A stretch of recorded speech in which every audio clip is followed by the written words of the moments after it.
نن زموږ احتجاج د شانګله کې اول او 17 سپتمبر باندې کوم واقع پیښ شوې ده. سرکل پټرول سکواډ زموږ یو ډیپټي رینجر صاحب د هغوی سره درې فارس ګاډان هغوی لیلونی کلي کې یو ټمبر دوه گاډي نیولې ډاینې نیولې چې هغه غیر قانوني ټمبر و. په هغې باندې سرکاري موس وغیره نه و، د هغوی سره لیګل ډاکومنټس نه وو او هغه چې هغوی هغې خلاف کاروایي کوله او مخکې بوتلو کوشش یې کولو. ډي اس پي شانګله هیډ کوارټر شیر حسن د هغه سره یو 30 اهلکاران راغلي، 15 موبایل یې راغلي. هغوی په زبردستۍ د هغې دغه نه منع کړي دي، ګاډي تیز غلولې دي او هغوی باندې تشدد شوی دی. بیا یې پولیس موبایلو ته غورځولي دي او د هغې نه پس لاک اپ کې بند کړی دی. هلته بیا تشدد شوی دی.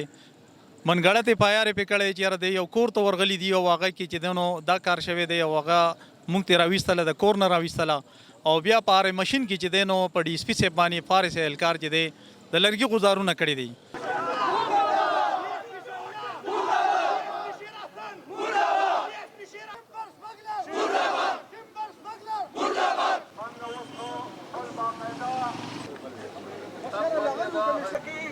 ځکه چې هغه په منبر رسول بسو ورته ویې بچه زما دا کمیس ولې غټ دی؟ شیر حسن